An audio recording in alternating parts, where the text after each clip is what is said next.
Palakpakan po ang Diyos sa mga mananamba ng Diyos. Palakpakan po natin ang Diyos. Lord, salamat po. It is really a privilege to worship God. Amen? In this time na magkakasama po tayo, it is really a privilege.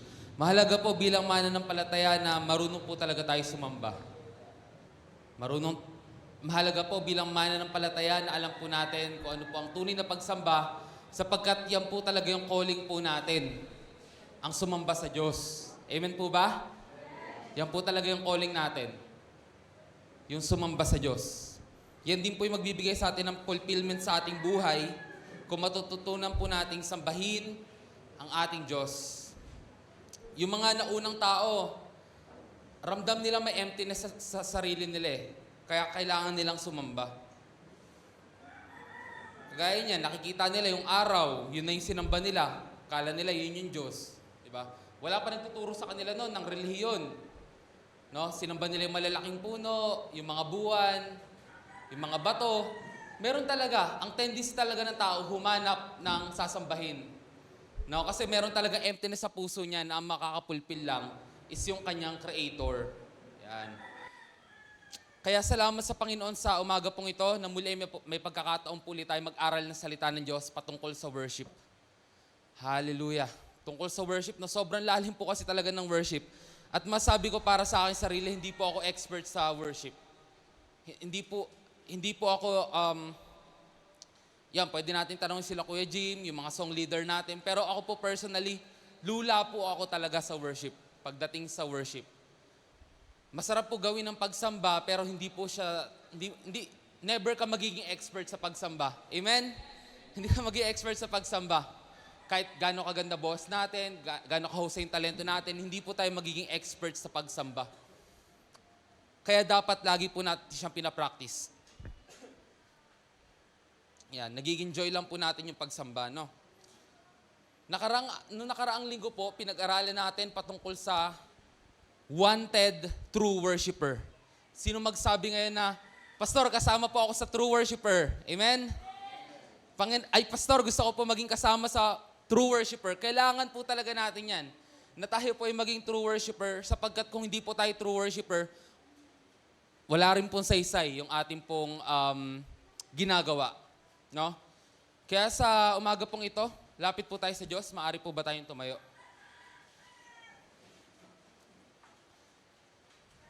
Yung ating po pag-aawitan, hinahanda po tayo nito para po sa ating pakikinig ng salita ng Diyos. Sino pong handa na makinig ng salita ng Diyos? Kasi kung hindi, papaawit pa tayo. No? Dapat, ito po yung mga panahon na nabigay na po natin kabigatan natin sa Panginoon at handa na natin buksan ang ating puso upang siya naman ay ating mapakinggan. Kaya sa pag-uumpisa natin, buksan po natin ang ating pag-aaralan. Ito po yung matatagpuan sa Romans chapter 12, verse 1 to 2. Tuloy na lang natin 1 to 2. Sige, mabuting balita na lang tayo.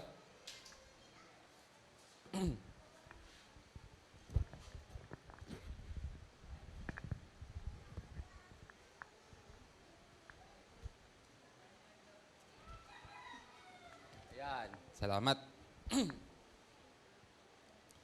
Yan. Kaya nga, mga kapatid, alang-alang sa masaganang habag ng Diyos sa atin, ako'y nakikiusap sa inyo na iaalay ninyo ang inyong sarili bilang isang handog na buhay, banal at kalugod-lugod sa Diyos.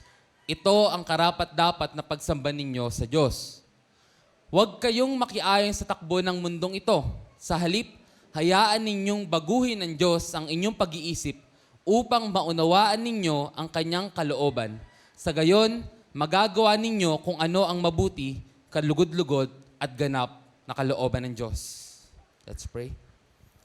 Lord, sa umaga pong ito, lubos po kaming nagpapakumbaba sa iyo at nagpapalinis, Panginoon, para sa aming mga nagawang kasalanan. Hindi po kami marunong, Panginoon. Kailangan po namin pagtulong mo sa pag-aaral namin ng iyong salita. At sa oras rin pong ito, tulutan mo, Panginoon, yung aming mga kapatid, mabuksan ang kanilang puso't isipan at matulungan kami, maturuan kami patungkol sa tunay na pagsamba na hinihingi mo sa bawat maglilingkod at naglilingkod sa iyo. Panginoon, Marami po salamat sa mga kapatid po namin sa online. Ang mga mensahe nawa ito ay makarating rin po sa kanila, tumimo sa aming mga puso't isipan, ma-apply po namin. Ikaw po ay Diyos at nananampalataya po kami, nakasama ka po namin sa mga oras na ito. Salamat aming Panginoon. Sa pangalan ni Jesus, Amen. Amen. Sige po, makakapo po ang bawat isa.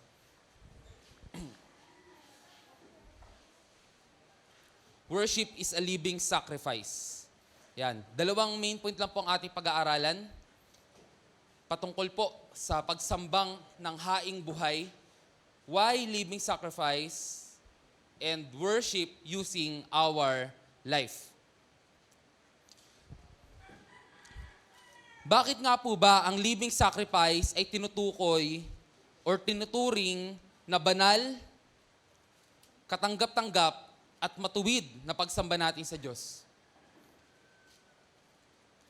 Bakit ito po kaya yung pagsamba na hinahanap sa atin ng Diyos, yung buhay, no? Yung gumagalaw, no? Bakit yan yung hinahanap na pagsamba sa atin ng Diyos?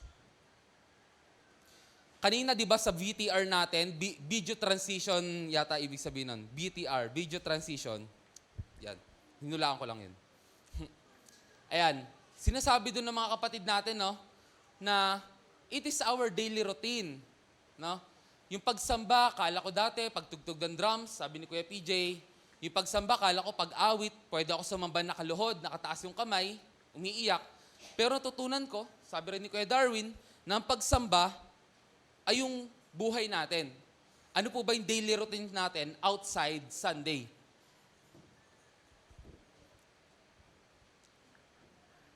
Sinasabi po rito sa Romans chapter 12, verse 1, pinapamanik sa inyo, and naialay natin ang ating mga buhay bilang handog na buhay, banal, at kalugod-lugod sa Diyos. Bakit kaya ito yung banal? Ba't kaya ito yung katanggap-tanggap at kalugod-lugod sa Diyos? Yung iba bang klase ng pagsamba, hindi na katanggap-tanggap, hindi na kalugod-lugod? Pag-aralan natin. Saan ba nagmula? Ano po ba yung dating pamamaraan ng pagsamba ng mga nauna sa atin? Ang pamamaraan po nila ng pagsamba ay base sa law. Ang tawag po yun ay ceremonial worship. Sa pagsamba po nila sa Diyos, nagdadala po sila ng mga handog. No, mga prutas, mga bungang kahoy, at yung ilan po sa dinadala nila, mga patay na hayop. So ang pagsamba po dati sa Diyos, especially po sa ceremonial worship, ay ginagawa po sa pamagitan ng paghahandog ng mga patay na hayop. No? So makikita natin dito, sa Matthew 5:17, na tapos na, fulfilled na yung law. Lumipas na siya. No? Sige, pwede ba natin buksan yon? Hindi. Okay, sige. Yan. Wow, ang bilis ah. Thank you. 5:17-20, no? Ayan. Huwag ninyong akalaing naparito ako upang ipawalang bisa ang kautusan at ang mga propeta. Naparito ako, hindi upang ipawalang bisa ang mga iyon, kundi upang tuparin. So si Jesus, hindi niya binaliwala yung kautusan. Mainam po ang kautusan, pero hindi po tayo nun matutulungan lahat. Kasi ang kaya lang pong tulungan ng kautusan, yung marunong sumunod. At yung mga magko-convert sa Judaism. No? Ngayon, sa pagdating po ng Panginoong Yesus, tinupad niya po yung lahat na nakasaad sa kautusan. No? Kung paanong may kailangang magbubo ng dugo para tubusin ang ating kasalanan, tinupad niya po yun. At meron din pong danger ang kasulatan kung paanong pwede po siyang maabuso. Ito po, tignan natin yung klase ng pagsunod at pagsamba ng mga tao dito. Verse 20. Ito. Ganito po yung klase ng pagsunod or pagsamba ng mga gumagawa sa kautusan. Sinasabi ko sa inyo, kung ang pagsunod ninyo sa kalooban ng Diyos ay tulad lamang ng pagsunod ng mga tagapagturo ng kautusan at mga pariseyo, hindi kayo makakapasok sa harian ng langit. Anong klase po kaya yung pagsunod ng mga pariseyo? Seremonyal lang. So yung pagsamba nila, pag nandun lang po sa templo. No? And prone din po tayo doon. Kahit po sa panahon na to, pwede rin po tayo maging kagaya ng pariseyo. Ang tawag po ni Jesus, mga mapagpaimbabaw. Iba yung ginagawa sa sinasabi, no? Iba yung nakikita sa harapan sa ginagawa sa likuran. Yan po yung klase ng pagsamba ng ng mga ng mga Pariseo. Pero sige po, bago po tayo lumalim diyan, balik tayo sa Romans chapter 12. Tignan natin kung para kanino ba ina-address itong mga salitang to. Napakahalaga kasi nito mga kapatid, ito, alang-alang sa masaganang habag ng Diyos sa atin. Ibig sabihin, alang-alang sa kabutihan ng Diyos sa atin, gawin natin to. So sino yung pinapatungkulan dito? Kung babasahin po natin yung sa Romans 11, kung tataas po tayo, makikita natin dito na ang pinapatungkulan dito yung mga Israel, yung mga hentil. Tayo po ang pinapatungkulan dito. Na tayo po ay mga hentil, idinugsong o idinugtong sa bayan ng Diyos. Yan. Ayan, no?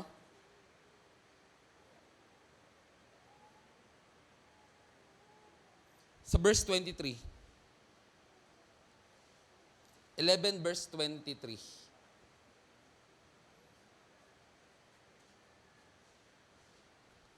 Yan. Ayan, no? Ang mga Hudyo'y idinugtong niyang muli. Ay, wait lang. Sige, i-read whole chapter na lang tayo sa bandang dulo.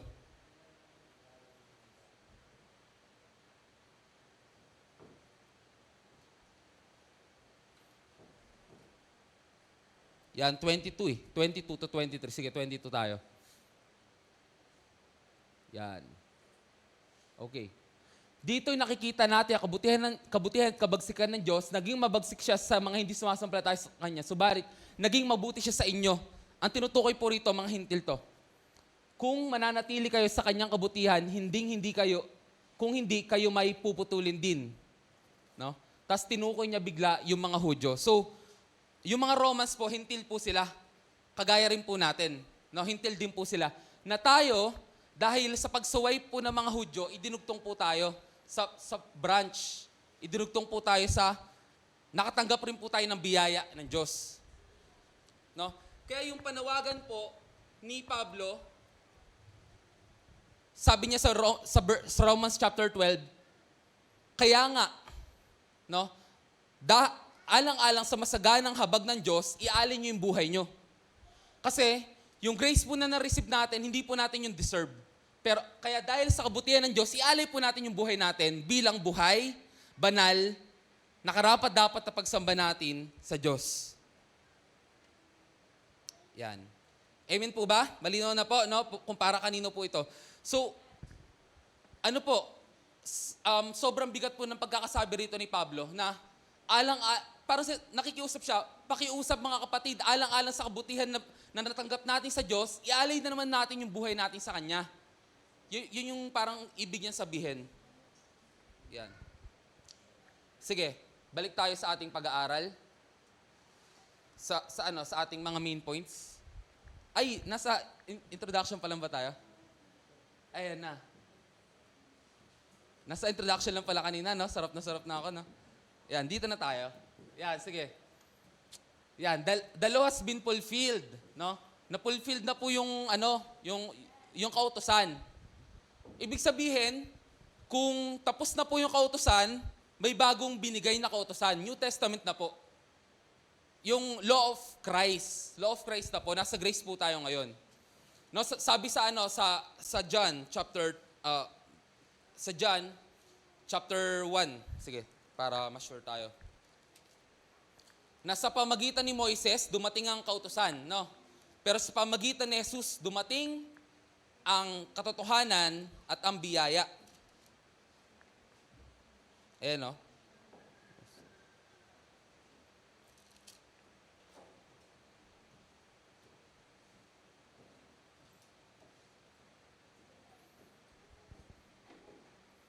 Ayan.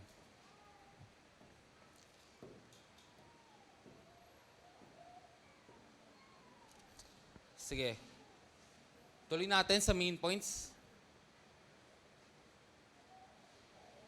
Okay.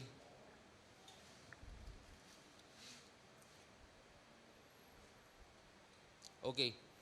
Jesus is the final sacrifice. Yan. Dahil na-fulfilled na po yung law, si Jesus na po yung pumulfill po nun. Hindi na kailangan magkatay ng ano pa sa ikatutubos ng kasalanan. Pero yung mga na-convert na mga Israelite from Judaism to Christian, ginagawa pa rin nila once a year. Parang reminder na tinubos yung kasalanan nila. Once a year lang nila yung ginagawa. No? Pero hindi na po yung kailangan gawin para sa ikatutubos na ating kasalanan. So, kailangan ng living sacrifice sapagkat tapos na yung paghahandog ng mga patay. Pinatay na hayop. Once and for all, si Jesus ay na-slain, pinatay para sa ating mga kasalanan. Sige, tingnan natin. Hebreo 10, 1-4.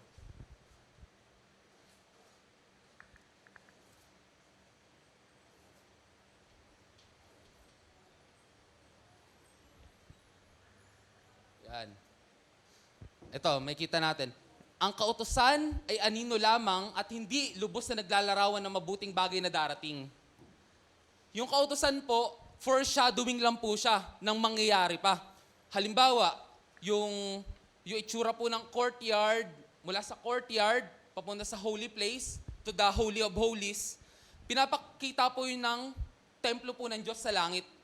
Nagpapakita po yun ng templo ng Diyos sa langit. Kung paano po na may lugar para sa ganito, sa ganyan, at may lugar din sa dakong kabanal-banalan. Nagpapakita lang po yun sa darating na New Jerusalem. No?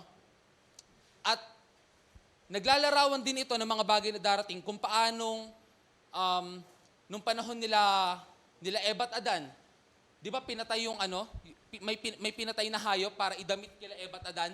Foreshadowing din po yun ang pagtutubos na gagawin ni Jesus. Lahat po ng nasa lumang tipan, pinapakita lang po yun yung finality. Kung bakit may paghahandog sa lumang tipan, kung bakit ang pantubos sa lumang tipan ay dugo, ganun din kasi yung gagawin ni Jesus. So lahat po ng nasa kautusan, naglalarawan lamang po ng mga mabuting bagay na darating. No? Yan. Kung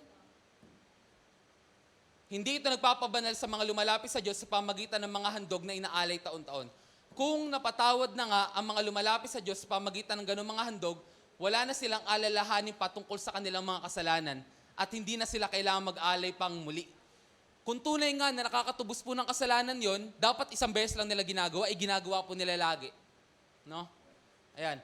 Ngunit ang mga alin na ito ay nagpapagunita sa mga tao ng kanilang mga kasalanan taon-taon sapagkat ang dugo ng mga toro at mga kambing ay hindi makakapawi ng mga kasalanan. Alam niyo ang ginagawa nila doon? Ang gagawin po ng ng pari, no? Kakatayin, no? Tapos hahawakan yung anong yon, yung hayop na yon, as if parang sinasalin doon yung kasalanan ng mga tao. Para lang siyang pantapal ng kasalanan. Hindi po talaga siya nagkakapagpalinis ng kasalanan. No? Sige, meron pa isang verse yan. Sa 8-10. Hebreo pa rin. Yan. Sinabi muna niya, ito, si Jesus na po ito, kung paano si Jesus po ang final sacrifice. Hindi mo ninanais o kinalulugdan ang mga alay at handog na hayop, mga handog na susunugin at mga handog dahil sa kasalanan. Kahit ito'y inihandog ayon sa kautusan, sa kanya dinugtong, ako'y naririto upang sundin ang iyong kalooban. Ito na, sabi ni Jesus, nandito po ako, Ama, gawin mo po ang iyong maibigan. Nandito po ako, Ama, upang sundin ang iyong kalooban. Yan. Sa ganitong paraan, inalis nga ng Diyos ang unang handog at pinalitan ng handog ni Kristo. Verse 10, at dahil sinunod niya ang kalooban ng Diyos, tayo ginawang banal ni Jesus Christ. May kita natin, no, hindi nagpapabanal yung mga handog ng hayop, no? Hindi siya nakapagbanal. Nakapagtapal lang po siya ng kasalanan. Pero sa pamagitan daw po ni Jesus Christ, ginawang banal ni Jesus Christ ng Panginoong Hesus sa pamagitan ng minsan ng paghahandog ng kanyang sarili at iyon ay sapat na. Yun po. He is the final sacrifice. He is slain for our sin. Yung kanyang handog po ay sapat na, once and for all. Ito, mga mahal ko kapatid, basic lang po talaga ito. Basic lang po ito. Pero mahalagang maunawaan natin kung bakit ang hinahanap na ngayon yung banal, buhay, na siyang katanggap-tanggap na pagsamba sa Diyos. Verse 12 tayo, ay chapter 12 tayo. Unang criteria sa pagsamba, dapat banal. no? Mga kapatid, ako'y nakiusap sa inyo, alin ninyo ang sarili bilang isang handog na buhay, banal. Kailangan, buhay. Una sa lahat, buhay. May hyphen yan, no? Ayun, no, hyphen, buhay. Hindi buhay. Hindi na siya basta buhay, dapat buhay. Gumagalaw, humihinga, tumatalon, pumapalakpak, kumakanta. Kailangan buhay. Lahat naman ng tao buhay, di ba? Literal, buhay. Pero ibang usapan pag banal. Ang nagpapabanal si Jesus Christ. Pag banal naman, dapat ibinukod para kay Jesus. Kasi naisip natin pag banal, pastor, dapat walang kasalanan. Bakit may tinatawag na banal na bundok? Ano yung bundok? Walang kasalanan. Tama naman. Sana all bundok, no? Walang kasalanan. Sana all bundok, banal. Pero kaya po siya tinawag na banal na bundok kasi ibinukod. No, ibinukod siya. Ibig sabihin po ng banal, kinuha kita mula sa marami para sa aking sarili. Yan po ibig sabihin yan. Kinuha kita mula sa maraming yan para sa aking sarili, para gawin mo yung kalooban ko para sambahin ang pangalan ko. Parang ganon, sinasabi ni Lord. Yung pang ibig sabihin ng banal, ibinukod ka para ka kay Lord. Tingnan mo ngayon katabi mo kung mukhang banal naman. Yan, amen. Sabihin mo, ibinukod ka para kay Lord. Amen.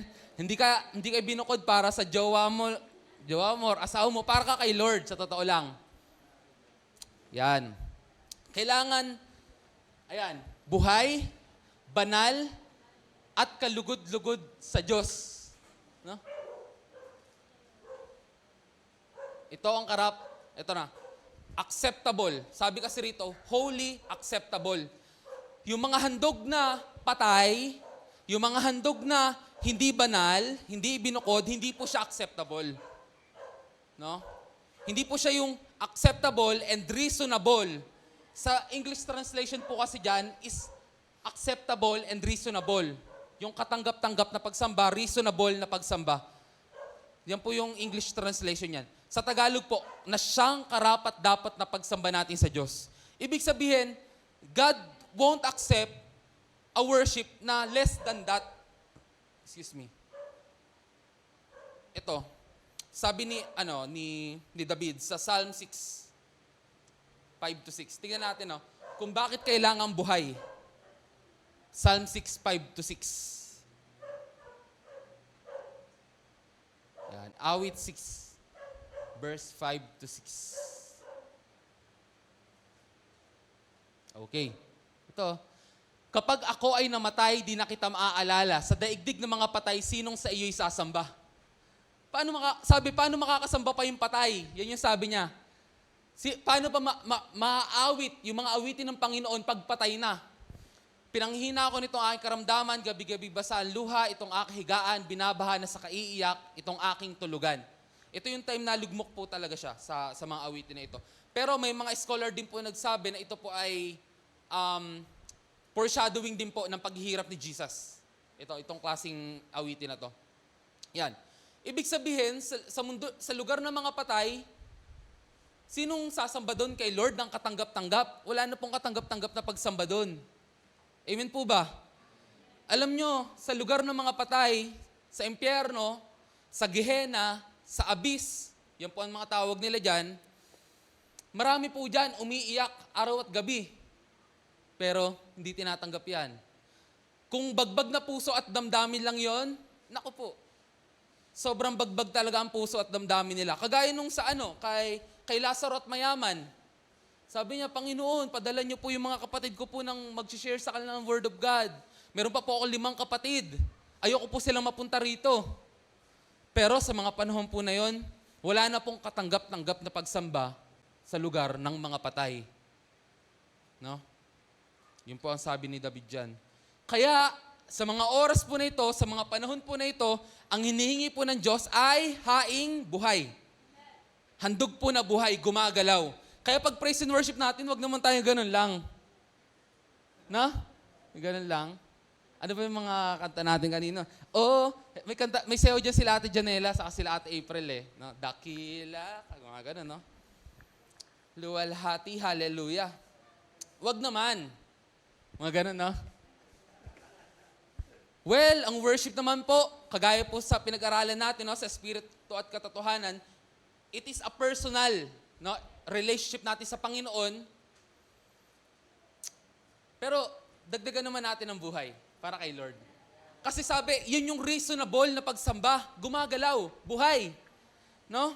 Dapat buhay talaga. At karagdagan po sa ating pinag-aaralan, sa Marcos 12, verse 30, 12 verse 30.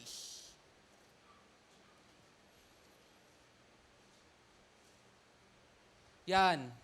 Patungkol sa pag-ibig sa Diyos, patungkol sa pagsamba sa Diyos, ibigin mo ang Panginoon mong Diyos ng buong puso mo, buong kaluluwa mo, buong pag-iisip mo, at buong tamlay mo. Buong lakas. Mga mahal ko kapatid, baka kasi hindi tayo nag-reserve ng lakas para sa praise and worship. Oh, baka puyat. Oh. Lakas. Dinagdag yung lakas. Kailangan ng lakas sa pagsamba. Alam nyo, ang ibig sabihin po neto ni Jesus, mahalin mo ang Panginoon mong Diyos ng buong ikaw. Buong ikaw yan. Oh, saan pa ba yung lalampas? Wala ka ng takas dyan. Buong puso mo. Nasa sentro yan. Ibig sabihin, ikaw yan. Isang buong ikaw yan. No? Yung kaluluwa mo, yung totoong tao yan. No? Yung buong pag-iisip mo, pwedeng kasama dyan yung will mo, yung emotion mo. No? Yung buong lakas mo. Kaya wag mong paghariin yung iniisip mo. Kunyari, naisip mo, malungkot ako ngayon, or maybe may pinagdaraanan ako ngayon, yung pa nga yung mas panahon, naiindak mo yung sarili mo sa Panginoon. Amen? Yung pa nga yung mas panahon na yung mahirap ibigay, mahirap pugutin, ibigay mo sa Lord. Panginoon, hindi ko po ito ginagawa para sa aking sarili. Kung sarili ko lang, ayoko po sumamba, ayoko magtaas ng kamay, ayoko kumanta, ayoko gumalaw. Pero dahil ito po yung reasonable, acceptable na pagsamba sa iyo, gagawin ko po. Amen? Ayoko pong kumanta, baka masabihan pa wala sa tono, pero dahil ito po yung dapat na pagsamba sa iyo, gagawin ko po. Ganun po dapat, mga mahal kong kapatid. Ibig sabihin, ang hinihingi sa atin ng pagsamba ng Diyos, yung buong ikaw. Yung buong ikaw. Yan. So, ano po ang response po natin dito? Ang response po natin, mabuhay tayo para sa Diyos. Mabuhay tayo para sa Diyos. Buksan nga po natin sa 1 Corinthians 6:20.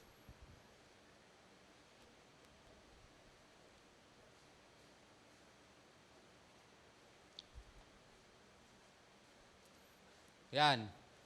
Ito. We ought to live for God. We are ought to live for God. Sapagkat binili na kayo sa isang halaga, kaya't gamitin ninyo ang inyong katawan upang maparangalan ang Diyos. Ito na naman, ulit, nakikiusap na naman. Nakikiusap na naman po si Pablo. Sabi niya, nung una, alang-alang sa kahabagan ng Diyos, gawin niyo to. Ialay niyo yung buhay niyo. No?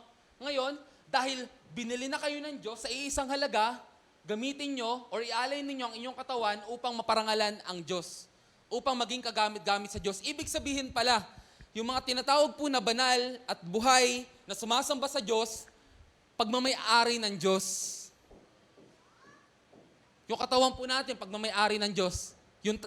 Yung pagkatao po natin, pagmamay-ari ng Diyos. Kahit minsan gusto nyong kumawala sa Diyos, pagmamay-ari po yan ng Diyos. No? Sapagkat binili na po tayo sa isang halaga. Ano po kaya ito isang halaga na to? Mahalaga po ba yan o mura lang? Yang isang halaga. Isa lang yan ha, isang halaga lang. Para mabili ka, mabili tayo. Mahalaga po ba yan o hindi? Ito pong isang halaga na to, wala po itong kasing halaga. Diba? Ang tawag po dito, bigatin talaga. Bigatin. Sobrang siya talaga, ang nag-iisa lang sa langit, the only begotten Son, Jesus Christ. No? Sapagkat binili na kayo sa isang halaga, ang pinambayad po sa atin dugo ni Jesus. Kaya, pinapamanhik rin po rito ni Pablo, gamitin natin ang ating katawan upang maparangalan ang Diyos.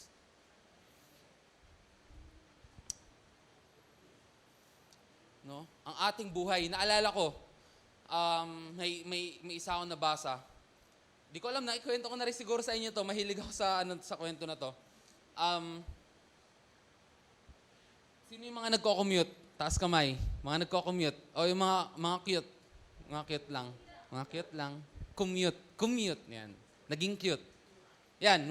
Nagko-commute siya sa bus. Tapos tinabihan siya ng isang lalaki. Sabi niya, akin ang wallet mo. Akin ang wallet mo. Papatayin kita. Ayan, akin ang wallet mo. Cellphone mo akin na. Patayin kita. Ayan, no? Sabi, wag niyo po akong patayin. Ito na po yung wallet ko, cellphone ko, lahat-lahat. Binigay na niya. Ayan, Kristiyano rin yun Kristiyano. Tapos So, binigay na niya. Nabuhay naman siya. Tapos dito naman sa church, ano ba to? At sa time naman ng tithes and offering to. Yung illustration na to kasi pang tithes and offering. Sabi naman, di tithes and offering na. Sabi niya, Lord, sa'yo na po ang buhay ko. Tapos yung barya sa bulsa niya, hindi niya mabigay sa Lord. Pero Lord, sa'yo na po buhay ko. Nagas niyo yung irony? Irony ba yun? No? Yun lang. So, kung tunay nga na ang buhay natin ay inalay na natin sa Diyos, meron pa bang makakahadlang sa pagbibigay natin ng meron tayo? Wala. Pero na lang, kung pinipili lang natin yung ibigay sa Diyos. Lord, sa'yo po yung Sunday ko pero yung Saturday, sige, sa'yo po yung kalahati na Saturday. Lord, usapan natin yan. Basta yung bandang hapon, sa'yo po yan. Medyo malilate po ako ng 4:30, pero 5, sa'yo po yan. Hanggang alas 7 yan Lord. Pero after ng 7, ano po tayo muna Laylo muna tayo. Nagets nyo kung gaano ka cool off muna. Lord, sige po, may Bible school po kami. Hanggang alauna tayo ngayon, Lord Dati hanggang 10:30 lang tayo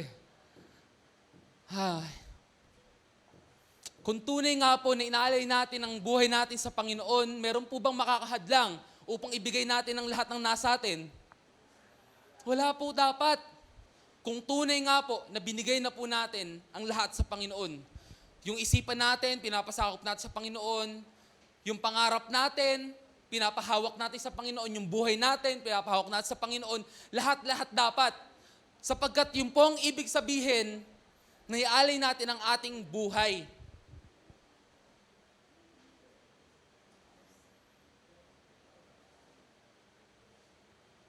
Ilan po kaya ang mga Kristiyano sa mundo na ganun ang buhay? No, na every linggo lang po Kristiyano, nakakalimutan po natin pagiging Kristiyano natin pagka weekdays. Ang tawag ni Kuya Sherwin, secret agent. Baka sa trabaho mo hindi alam na Kristiyano ka. Kasi iba yung ugali mo pag nasa trabaho ka.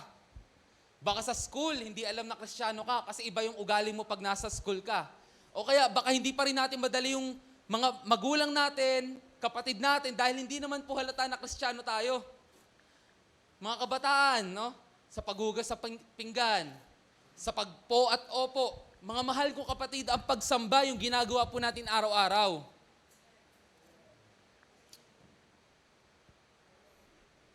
Sabi po sa 1 Timothy, maging lingkod tayo na walang kinakahiya sa Diyos. Pagharap natin sa Lord, wala tayong ikakahiya. Palakpakan naman po natin ang Panginoon. Worship is living sacrifice to God. Amen. Amen. Hallelujah. God demands the totality of our lives. Narinig ko to kay Kuya Francis dati. Hindi tayo pwede magtabi ng kaunti para sa atin. Ang dinidemand ng Lord, all that you are, all that you have sa pagsamba. Sige, kung ganyan pala gusto natin, Lord, sa akin po tong kamay ko, akin lang po to. Gagawin ko gusto ko rito. No? Tubusin mo na po yung puso ko. Bigyan mo ang bagong spirito. No? Sige, tinubos yung puso mo, tinubos isipan mo, maybe. Yung paa mo humahayo, pero yung bibig mo nagmumura, yung kamay mo nangungupit, gumagawa ng masama. Sige, Lord, yun lang po yung tubusin mo yung paa ko. kung ano man yung ginagamit ko sa paglilingkod sa'yo, ano kaya itsura natin pagpunta sa langit? Baka putol, chop-chop tayo, no? O sige, dahil sa iyo yung kamay mo, sige, yung kamay mo, hindi sa akin yan eh. Punta yan sa kung saan niyang kabilang. Makamundo yan eh. Ginagawa yung gusto niyang gawin, punta yan sa gusto niyang puntahan. Putol yung kamay mo ngayon. Kaya mahalaga yung sinabi ni Jesus eh, kung ang kamay daw po natin nagiging sanhi ng pagkakasala, putulin. Literal. Pinapakita niya lang po yung bigat ng kasalanan. Kung mata raw po nagiging sanhi ng pagkakasala natin, dukutin. Sapagkat mas okay na raw pumunta sa langit ng kulang ang bahagi kaysa pumunta sa impyerno ng kumpleto. Kumpleto, no? Lahat masasaktan, lahat masusunog. Pero sa totoo lang, ano lang po yun, binibigyan diin lang po yung kasalanan, no? Pero pagpunta po natin sa langit, kumpleto naman po talaga tayo. Ayan. So, worship with your life. Yan po yung next and last main point natin.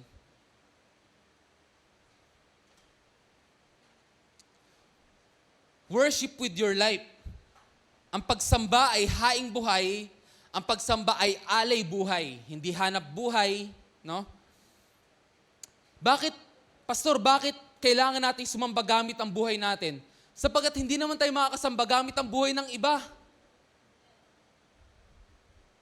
Okay na yan, may nagpa-follow up na, nandiyan naman si Ate April, siya na bahala dyan. Okay na yan, hindi naman ako rinig sa online. Kumakanta naman si Ate Angel, siya na bahala dyan. Okay na yan, may nag-amen naman, si Ate Angel nag-amen, nirinig naman sa online yan. Si Ate Angel lang nag-amen. Okay na yan. Siya lang nag-amen sa ating mga preaching. Siya lang yata po yung agree. Alam niyo ibig sabihin ng amen? Opo, parang ganon. Agree ako. Matinding pag-agree. And yung amen na yan, sa Revelation, pangalan po yan ni Jesus. Kaya nagtataka ako bakit yung mga Kristiyano ayaw magsabi ng amen. Amen! No? Amen! Kasi po, pangalan po yan ni Jesus. Pag sinasabi natin yes and amen, totoo nga. Kiniklaim ko yung pangako ng Diyos. Kaya powerful po yung salitang amen na yan. No? Kaya pagka sa ating mga Bible study, sa ating praise and worship, sinasabi natin, amen po ba? Sapagkat yung mga tao nagsabing amen, kiniklaim po nila sa buhay nila. No? Amen! Ganun po dapat. Ganun po dapat. Sa mga INC, pagka may nagbabasa ng Word of God, may nag-share, sabay-sabay yan. Opo. Opo. Ganun sila eh. No? Try natin, no? Amen. Pag-agree tayo, no? And especially pag ginaglory natin si Lord, no? Amen? Amen. Yan. Hindi pwede yung, ay, kayang-kaya na ni Ate Angelo yan. Siya lang mag-amen. Pag ako nakaupo rin, na-amen din ako eh. Kami na lang ni Ate Angelo. Wag naman po ganon, no? Sapagkat hindi po tayo makakasamba gamit ang buhay ng iba. Yung nanay ko naman sumusunod sa Diyos. Siya na lang. Kadugo ko naman. Yung lola ko. Yung kapatid ko. Yung kuya ko. Ate ko. Wag po mga kapatid, ang pagsamba po natin ay sarili po nating buhay.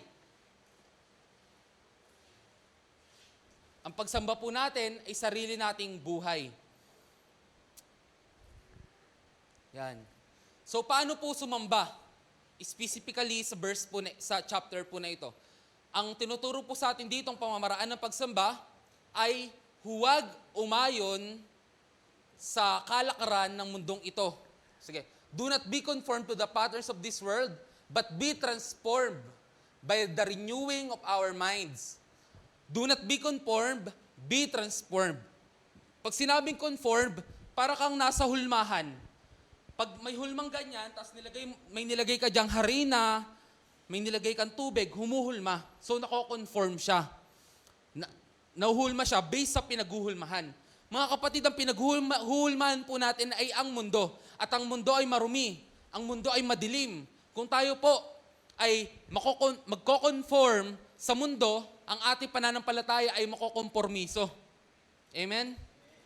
Makokompormiso po, sapagkat tunay nga po na tayo po ay hindi taga-mundong ito.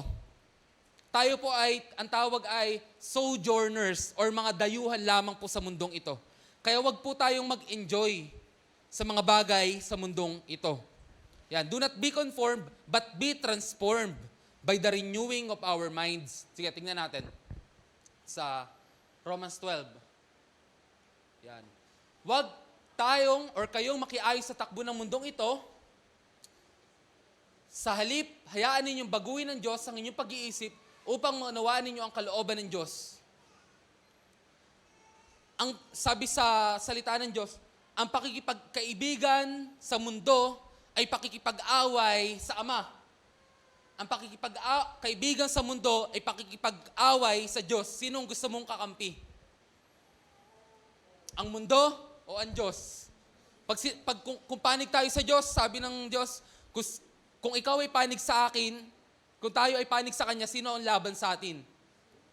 No? Pero tayo, kung kaibigan po natin ang mundo, nag-enjoy po tayo sa mundo, kaaway po natin ang Diyos. Pero hindi pa huli ang lahat, mga kapatid.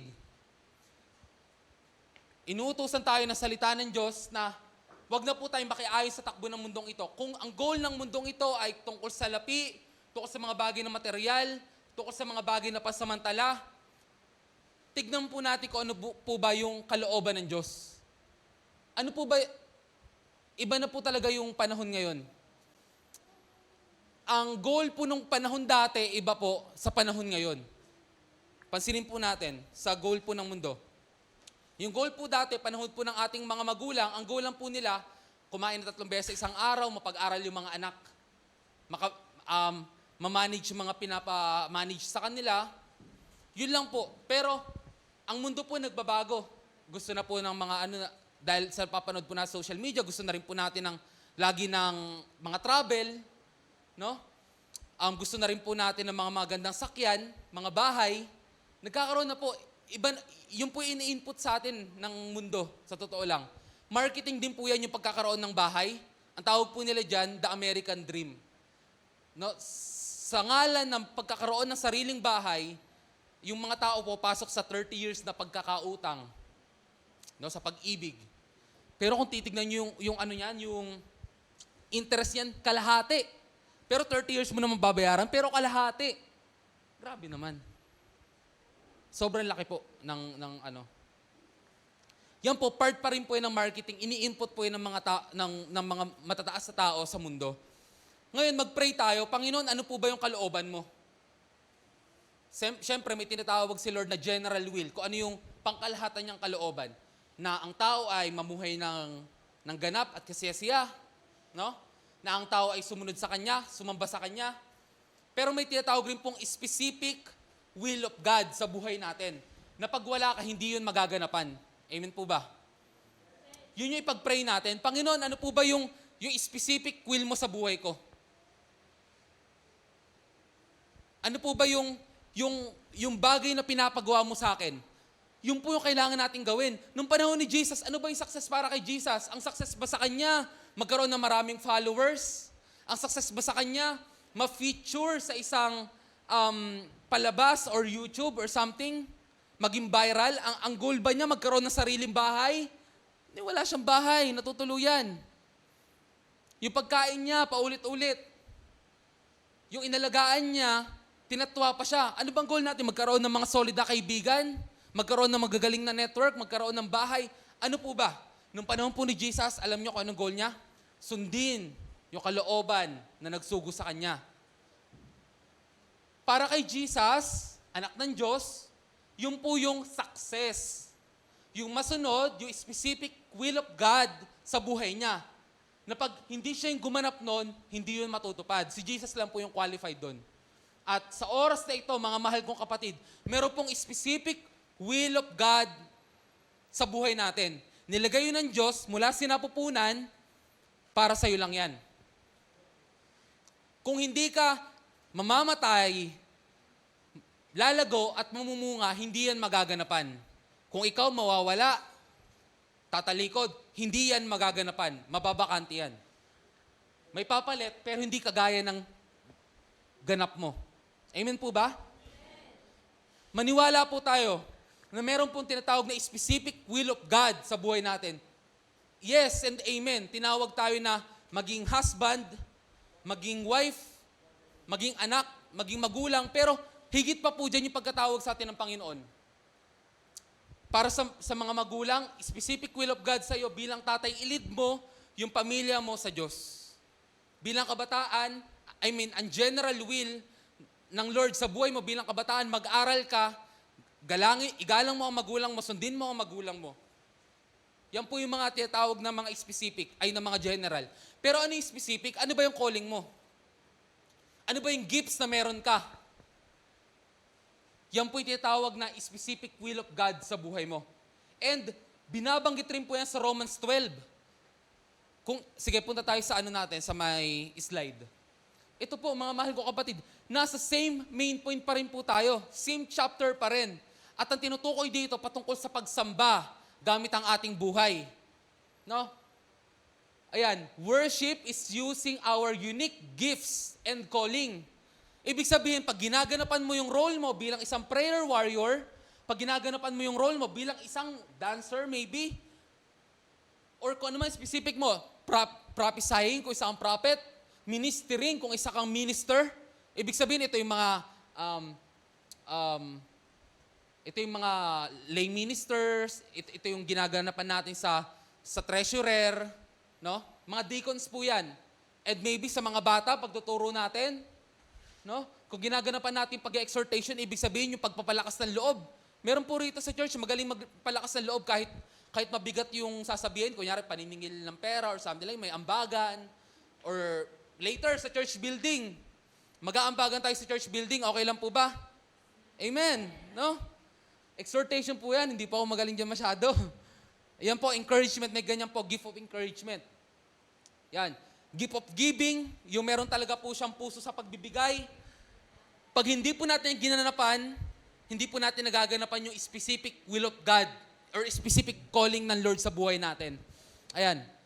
Leading and charity. No? Charity, ibig sabihin, ito yung kawang gawa. Ito yung tumutulong ka sa may hirap, sa mga feeding program. May puso ka talaga sa kanila. May mga ganyan tao po talaga. No? Yung gift din sa paglilid. Kung tinawag ka ng Lord na mag-lead ka ng may kasipagan. Ayan. So yan yung mga gifts. Tingnan natin sa Romans 12, 6-8.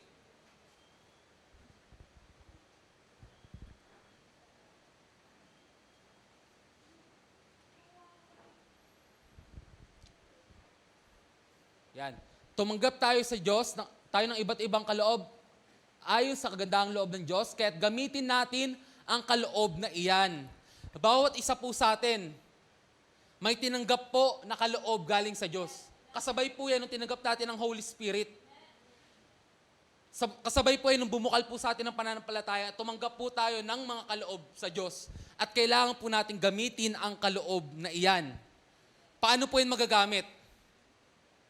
Tingnan natin. Kung ang ating kaloob ay pagsalita ng pahayag mula sa Diyos, ito yung prophecy, magpahayag tayo ayon sa sukat ng ating pananampalataya. Kung paglilingkod ang ating kaloob, maglingkod tayo. Marami tayong mga kapatid na mahusay maglingkod. Yan, yung mga tumutulong sa church building natin, yung mga naglinis dito, sila Kuya Andrew, yan po yung mga gifts sa paglilingkod, no? Yung mga locomotors, masipag talaga sila.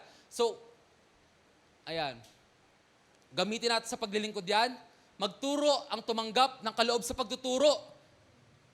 Meron tayong na-discover, ayun, naalala ko si Ate Angel Joy. Ang galing magturo ni Ate Angel Joy. Di ba? Iba. Kasi parang angel lang siya eh. Mahina boses, tahimik. Pero pag nagturo na ng bata, nagiging joy na. Yun yung, joy na talaga. Masaya na siya. Maano talaga siya, kasi noong una pag angel, di ba, parang kang timid, mahina boses, onting ganun lang. Pero pag joy mode na, grabe, nakita ko siya magturo ng mga bata, no, nung nakaraang DBBS natin. So, kung meron po tayong kaloob sa pagtuturo, magturo tayo. Kaya pag ina-assign tayo ng mga leaders sa pagtuturo, ibig sabihin may nakikita siyang potential sa'yo, magturo ka. Kasi yung ministry, yung paglilingkod, hindi mo siya ginagamit sa sarili mo. Pansin nyo, lahat ng ito outside, ministry, prophesying, giving, lahat palabas. Ganun po, para maging kapakipakinabang, palabas. Amen. Palabas po. Yan po ang pagsamba po natin ng buhay. Palabas po yan. No? Kagaya nung sinumpa na puno ng igos. Bakit sinumpa yung puno ng igos na yon? Kasi gutom si Jesus sa kayong mga alagad, walang makitang bunga. Ang lago ng mga dahon, pero walang bunga. Ano ibig sabihin nun? Yung punong yon, siya lang yung nakikinabang sa sarili niya. Kasi, para kumain yung mga puno, kailangan niya ng dahon. Yung dahon na yun, yung nagre-receive ng sunlight, yun yung tumatanggap ng oxygen, doon nangyayari yung photosynthesis. Kumakain lang siya na kumakain, pero di siya namumunga. No? At sana walang ganong Kristiyano dito sa JCOD. Na yung gift na meron siya, yung potential na meron siya, sinasarili niya. Sapagkat ang pinag-uusapan natin, pagsambang buhay, dapat ginagamit natin ang ating buhay sa paglilingkod sa Diyos. Gamitin natin ating mga kaloob sa paglilingkod sa ating mga kapatid. Amen po ba? Amen. Ayan. Sige, tuloy natin. Pagpapalakas sa loob, kung pagbibigay ang inyong kaloob, magbigay kayo ng buong puso. Huwag yun napipilitan. No?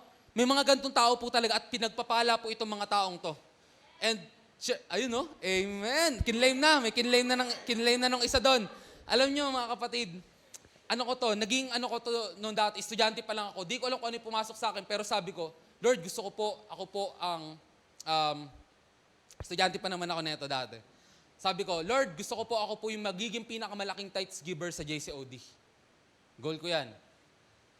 Kinausap ko rin yung mga youth, sabi ko, magkano yung goal ko sa pagta-tithes? Yun talaga yung gusto ko, na ibigay kay Lord. Nasa puso ko na siya, hindi ko alam, hindi naman siya tungkol talaga sa halaga, sa totoo lang. Tungkol siya sa laman ng puso mo, pero yun yung something na gusto ko. And true enough talaga, pinagpala rin ako ng Lord kahit paano.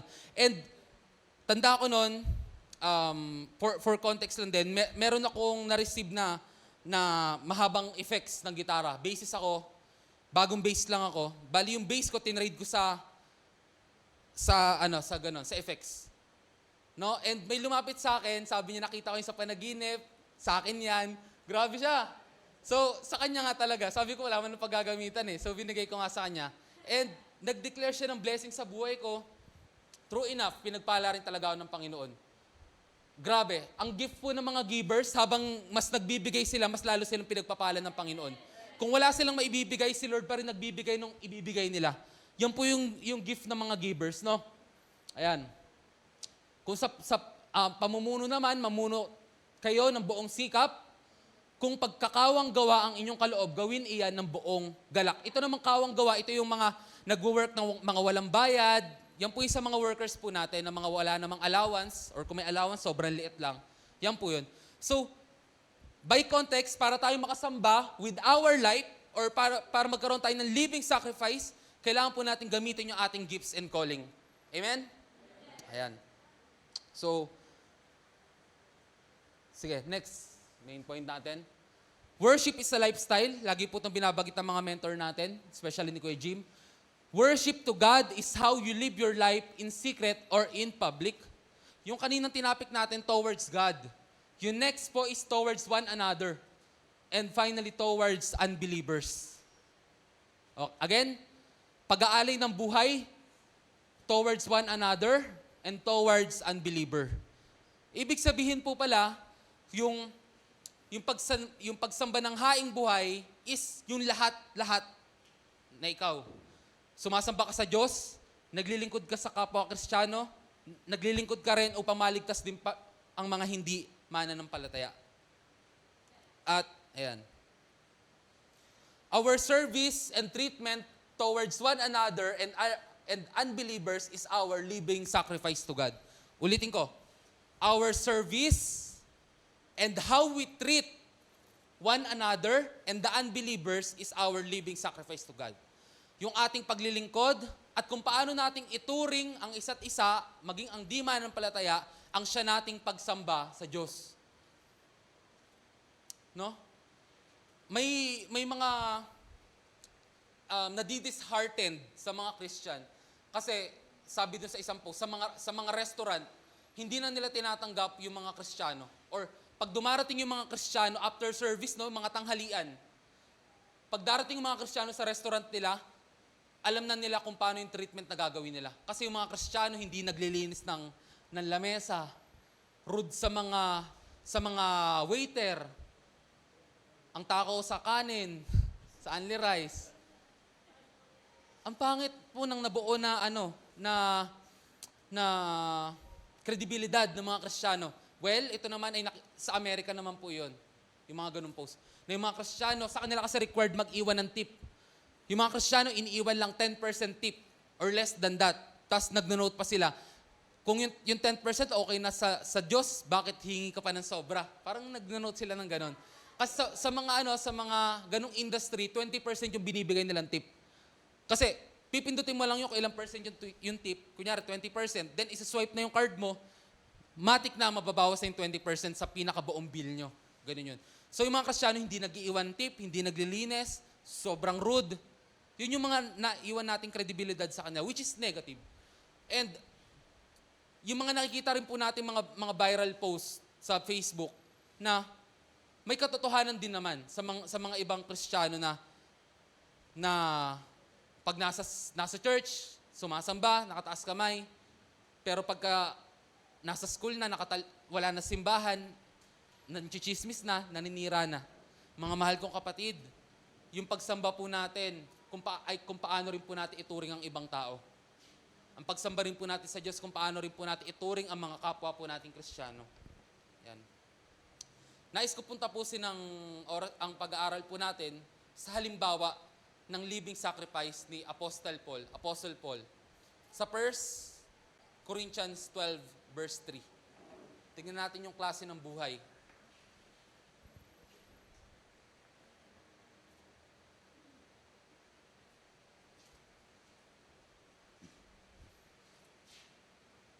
Verse 3. 12 yan, ate? Oo. Okay. Patingin. Malaman nyo.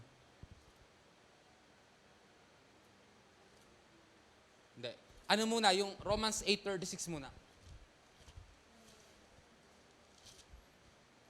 Yung Romans 8:36 muna tayo habang hinahanap ko exact verse.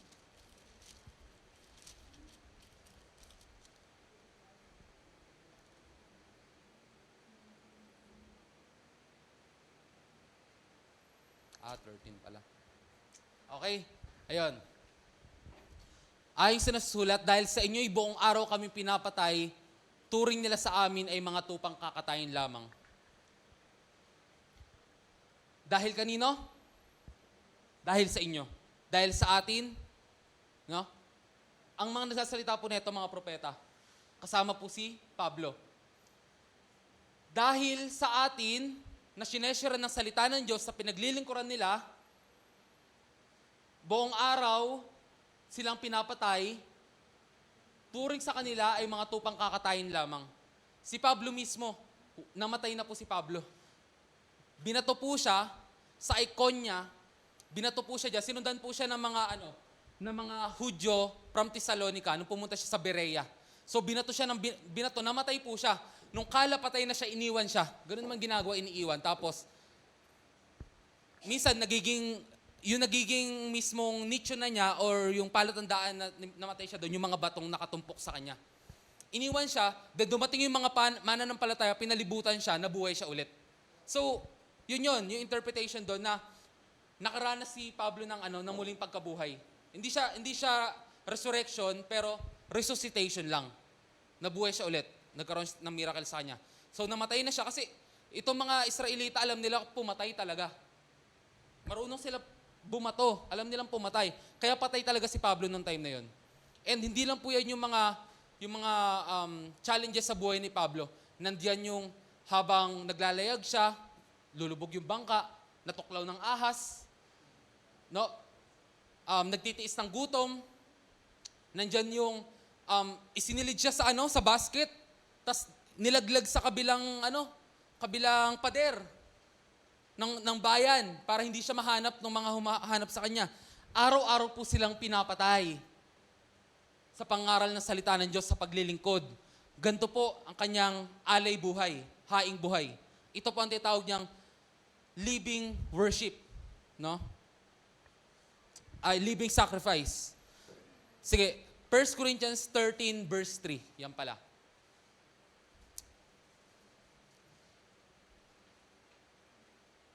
Yan, 13 verse 3.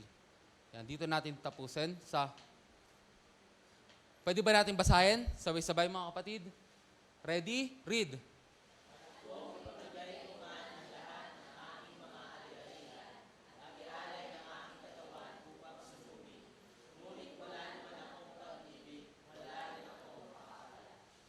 Ito po yung tindi ng paglilingkod ni Pablo sa kanila. Kahit yung buhay niya, willing na niyang ibigay. Yung ari-arian niya nga give up na po niya talaga ari-arian niya. Even yung pag-aasawa, hindi na po siya nag-asawa. No? Ito po yung living worship po ni Pablo, yung paglilingkod sa mga kapatid. Paglilingkod sa mga hindi mananampalataya para maligtas sila at paglilingkod sa Diyos. Kung ipamigay ko man lahat ng aking mga ari-arian at ialay ang aking katawan upang sunugin, sabi nga ng mga ibang pastor, kahit sunugin niyo ako, hindi ako mangangamoy pera. Ganyan po, mga natin, lalo yung mga matatandang pastor, naalay buhay po talaga sila sa Panginoon. At maging sa panahon na to, nawa, yung paglilingkod po natin sa Diyos, hindi lang po sa awitin, hindi lang po sa tugtugan, hindi lang po sa sayawan. Pero nawa, yung pagsamba natin ay bumukal hanggang sa ating mga tahanan. Maglingkod po tayo sa ating pamilya. Nawa, yung pagsamba natin ay bumukal maging sa ating workplace, sa ating mga schools. Ipakita natin kung ano nga bang ibig sabihin na maging Kristiyano. Makita sa atin ang liwanag ng Diyos, maging asin at ilaw tayo. And finally, maging sa mga hindi mananampalataya, makitaan tayo ng pagmamahal ng Diyos. Nang gayon, sila rin ay mapatanong, mapaisip na, bakit kaya nagbago tong taong to? Ano kaya ang kanya naging sikreto? Yung palang sikreto niya lang ay lingkod siya ng buhay na Diyos. No? Maaari po ba tayong tumayo sa oras na ito, mga kapatid?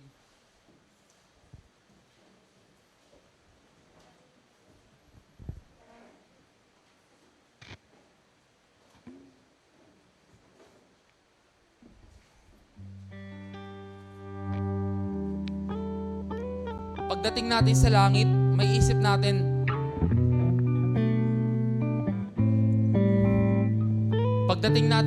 mga kapatid, may isip natin, dapat pala inalay ko yung buong buhay ko sa Lord. Dapat pala hindi ako nagtira. Dapat pala nilubos-lubos ko sa paglilingkod ko sa Panginoon. Kasi yung panahon ng pag-iipon ng gantimpala, nandito po yun sa lupa. Dapat pala mas marami pang nakakilala. Dapat pala nasama ko yung pamilya ko. Kung nagpakumbaba lang ako, nasama ko sana yung pamilya ko. Kung pinagpipray ko lang sana yung pamilya ko, kung pinagpipray ko lang sana yung mga kaibigan ko, kung nagsakripisyo pa sana ako ng higit, masasama ko sana sila. Mga kapatid, worship is not only about music. Music is beautiful, maganda po ang pag-awit sa Panginoon, pero ang pagsamba, ang tunay na pagsamba ay ang buhay na banal, na nakalulugod sa Panginoon na siyang karapat-dapat natin pagsamba. O aming Diyos, nahayag na nga po ang iyong mabuting salita sa aming kalagitnaan. Salamat po na patuloy po kaming tinuturuan. At ngayon po, ito po'y patungkol sa pagsamba. Nais po namin na ang aming pagsamba ay mabigyan pa po ng lalim sa ikararangal po na yung mabuti at tapat at dakilang pangalan. Lord, nais po namin maging kagamit-gamit pa po sa iyo. I-enable mo po yung mga kapatid namin na yung mga kaloob na meron sila na binigay mo sa kanila, yung unique na kaloob na binigay mo sa kanila ay kanila pong magamit sa paglilingkod sa iyo at sa paglilingkod sa iyong iglesia. Lord, dinadalangin po namin na ito po ay mamunga, ito po ay magbukal. We pray, O God. O Lord. At sa gayon din pong paraan, kami po na iyong mga lingkod ay magamit din po upang ang iyong ebanghelyo ay ma-share sa iba. Dinadalangin po namin. Dinadalangin po namin. Mga kapatid, kung tayo po ay haing buhay sa Panginoon, nais ng Diyos na magdala pa po tayo ng mga haing buhay bilang ating pagsamba sa Kanya. Dati po, yung mga Israelita nagdadala ng kanilang mga tupa, mga toro, mga baka. Ngayon, pwede po ba mga kapatid na ang dalhin naman natin ay yung ating mga kapamilya? Dalhin natin sa Lord sa pagsamba. Dalhin natin ang ating mga kamag-anak, ating kakilala, kapitbahay, kaibigan. Dalhin natin sa kanila at sabihin natin, Panginoon, ito po yung pagsamba ko sa iyo. Na yung aking kaibigan, kapatid, kaklase, ay naidala ko sa iyo upang makarinig ng iyong salita. Maaari po ba yun mga kapatid? Sapagkat yun po ang hamon ng Panginoon sa oras na ito. Kung tunay nga na ikaw ay haing buhay, banal at kalugod-lugod sa Diyos, ang nais ng Panginoon na ikaw ay magdala sa Kanya ng kaluluwa. Dagdagan po natin papuntang langit, buwasan po natin papuntang impyerno. At sa biyaya ng Diyos, kung tayo lamang po ay susunod, tayo ay Kanyang tutulungan, tayo ay Kanyang hindi iiwan. At siya'y magpapakita mga dakilang bagay na hindi pa natin nalalaman. Aming Panginoon, salamat po. Pagpalain mo ang aking mga kapatid. Pagpalain mo ang iyong salita. Panaganahin mo ang iyong salita. Sa pangalan ni Jesus. Amen at amen. Ako po ang bawat isa. Narinig mo na ba? Narinig mo na ba? Narinig mo na ba? Narinig mo na ba na ang Diyos ay magbubuhos ng masaganang pagpapala? Tumanggap ng kaligtasan, kalayaan, kapahingahan at kapayapaan, kagalingan at katugunan sa lahat ng ating mga pangangailangan. Ang Jesus Christ, our Deliverer Christian Fellowship, ay nakahandang maging daluyan ng masaganang pagpapala para sa iyo. Samahan niyo po kami sa gawain ng Panginoon. Maaabot ka kahit sa loob ng iyong tahanan through our different online platforms. You are invited! Come, join us! Halina, tara! At ihandog ang ating mga pasasalamat, pagpupuri at pagsamba sa ating Diyos na buhay. Be online and be blessed! Be online and be blessed! Be online and be blessed.